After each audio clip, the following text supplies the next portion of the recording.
Hey, everybody, it's Dr. Sasheen, and welcome.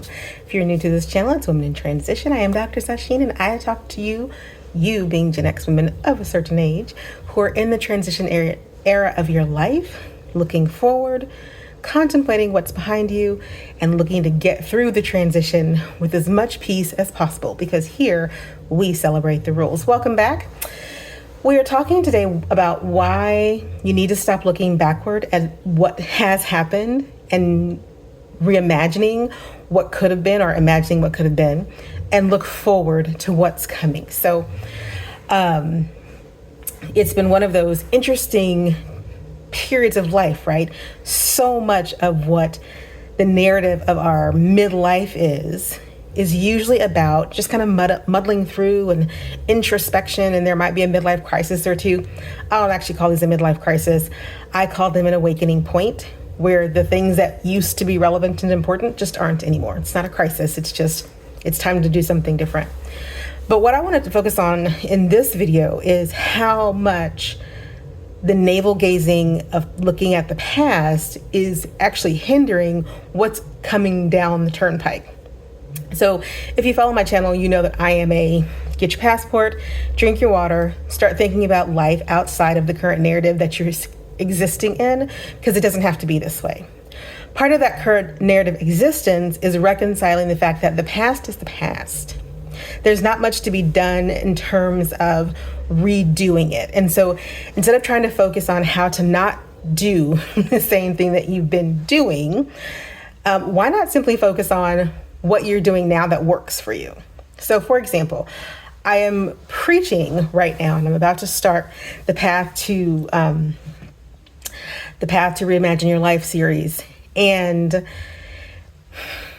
the focus of so many women that I'm talking to these days is on a little bit of that regret. You know, we're in our late 40s, early 50s. What could I have done differently?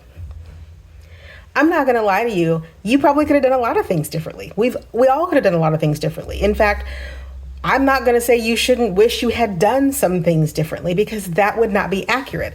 Let us be clear. I have made some extraordinary decisions in my life that have led to some extraordinary outcomes. But I have made some piss poor decisions in my life that have led to some piss poor outcomes.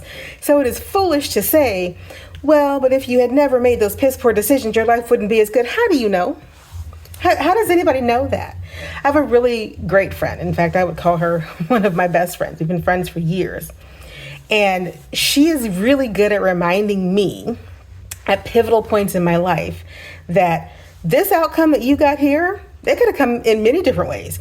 It came here on this path, but who's to say a different path wouldn't have brought you right here either? And that's so real, right? It's not only real, but it's important. It's important to recognize that you are welcome and absolutely should be like, I don't want to do that again. And if I could go back and do it over again, I absolutely would. But since I can't, I'm going to keep it moving. And I want you to keep it moving. But I want you to put the past in perspective. We spend so much time going, well, if you hadn't lived the way that you lived, then perhaps you wouldn't have the life that you have. That's bull. You could live any number of ways and get the life that you've gotten. In fact, there are a lot of really prominent self-help figures who like to espouse the path that you're on, you had to be on the path that you were on to get here. No, you didn't. Any number of paths could have led to this place. You just picked one at the time that seemed like the right one. But you don't know what other path might have gotten you here. And now that you're here, looking back on the regrets, not helpful. Not helpful. So now that we're here, what's next? What's the transitionary next? Well, we need to focus on the 7 magical things that we talk about, right? If you haven't picked up the magical 7, then you should do so and start figuring out what are the 7 areas of my life that are the most important for me to focus on now. Not what do I need to go back and wish I had done differently. Not what do I need to, what do I need to change about myself?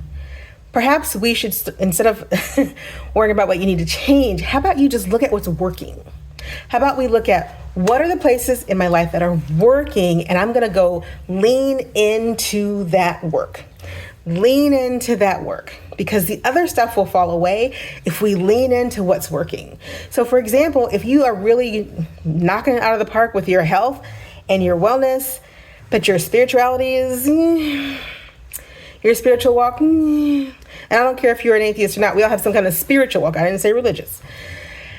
Why don't you just set that spiritual walk to the side for a bit and focus on your health and wellness? Lean into the things that you're doing in health and wellness that are helping you do so well. Are you counting your macros? I mean, I hope you're not, but if you are, that's fine. Are you just giving yourself grace to work out 2 or 3 times a week? Are you hardcore CrossFit? Are you a Pilates instructor? What are the things that you're doing in your wellness life that you can lean into and bring over then to other parts of your life? Because where we're being successful is the bell, right? It's the ding, ding, ding, ding, pay attention over here, because you're knocking it out of the park, sis. You're knocking it out of the park. So the places where you feel like you're not doing so well, the places where you feel like you're not necessarily achieving the things that you might want to achieve, whether that's in your spirituality or your finances or whatever, instead of looking at those places and going, oh my gosh, what am I doing wrong? Look at where you're getting it right in other areas and then apply the same template. Because if you're getting things right, and right is your definition, right? But if you're getting things right in certain areas, you've got a template for success. So move that template of success into areas that you think might need some more work, as opposed to going, okay, yes, I'm doing really well over here, but wait, Dr. Sachin, but wait, this part of my life just sucks. No, my friend. No, my friend. That part of your life just needs a better template. And instead of going and finding somebody else's template, why not just apply one that you're already using that's obviously working? Some of you are fantastic businesswomen, amazing businesswomen, but your relationships are struggling. And you might say, but I don't want to apply my business idea to my relationships. But why not? I'm starting this new program, this workshop. I'm going to run it once. I'm going to see how it works out, and we'll see if it flies. But it is based on business principles because I've been teaching business for years. And the one thing I can see are the parallels between businesses and relationships and personal development. Ooh, that sweet spot right in the middle. But my point here is this. There are many templates that we use all in our lives that come from places that we don't even think about. We don't think are even possible to lay down on our lives and be useful, but that's not true. So if you are a phenomenal organizer and a business person and your relationships are suffering, maybe you need to apply supply side economics to your relationships. Have you done a cost benefit analysis? Have you done a SWOT on your personal life?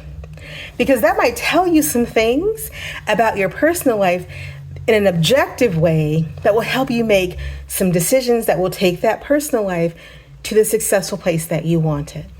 It is not a terrible thing to pull your templates from other places that work and put them in other places that are not going as well and just see what happens. You have those skills. You have that knowledge. You have that know-how. You know how to do it, right? There's no reason to say that the things that you're doing to be successful in one arena can't help you be successful in the other.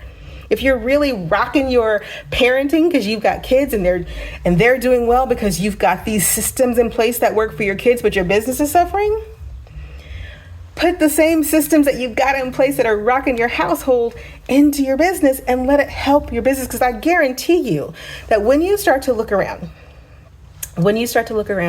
at the aspects and areas of your life where your magical 7, as I like to call them, you will find that there is a lot of similarities in your patterns of doing things. And this is why focusing on the past is not helpful.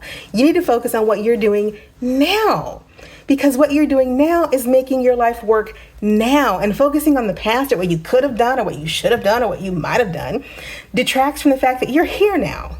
You're here now, and you're here killing it in some ways. So in those areas that you're killing it, daggone it, take that skill and apply it elsewhere. Take that skill and let it work for you in multiple areas of your life. Don't assume that if I'm really great at doing this, well, that doesn't translate well over here. Well, why not? Why not? I'm giving away the secret sauce, right? Every time I put one of these videos out, And I'm talking to you about certain structures and patterns, and I'm talking about anxiety solution, and I'm talking about menopause issues. I'm talking about systems and micro focus. I'm talking about the layered walk of your path.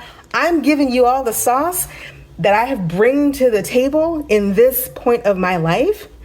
Stuff that worked in the past and I'm pulling forward. I'm not worried about the stuff that ain't working because it didn't work anyway.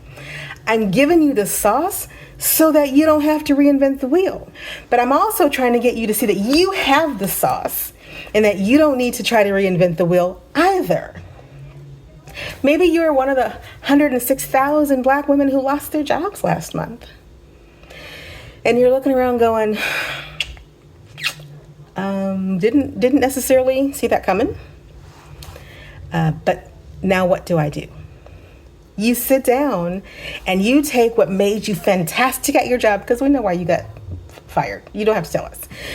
What made you fantastic at your job, and you apply that to finding your new job or starting your new business. That's what you do because you have the skills. That's not why you got fired.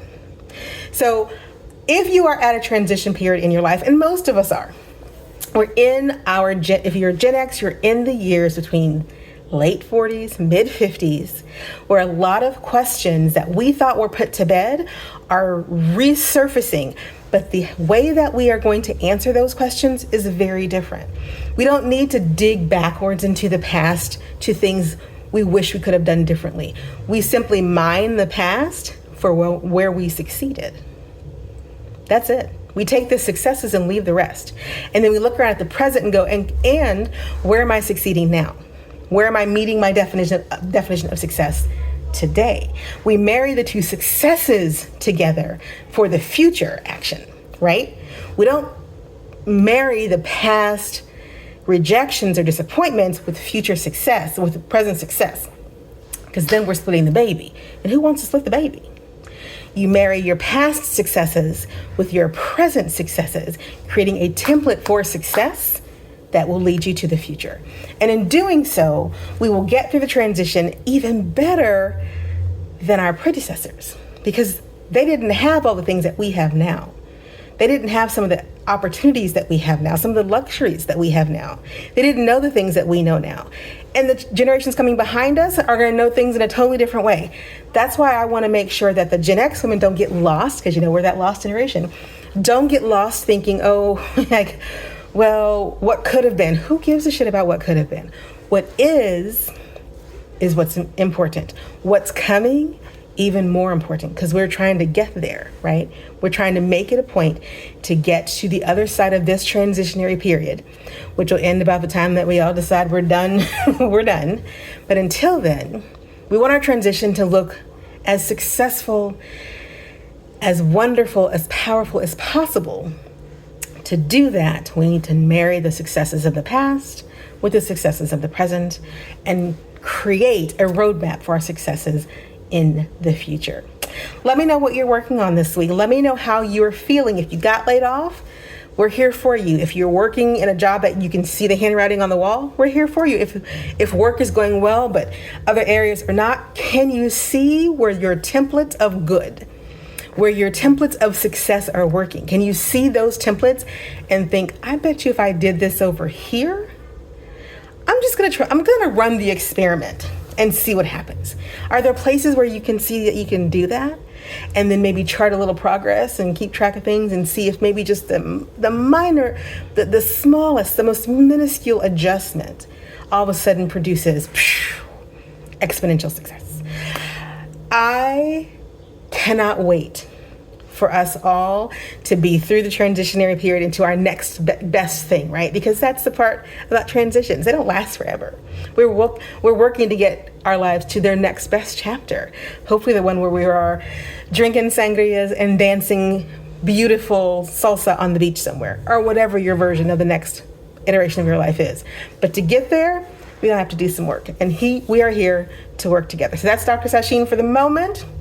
Hit like, subscribe, and share. I look forward to having this conversation as we move forward, and you let me know. Let me know how you're doing. Where are you? Where are you going? And what's your template to get there? Talk to you soon. Like, subscribe, share. I'm out.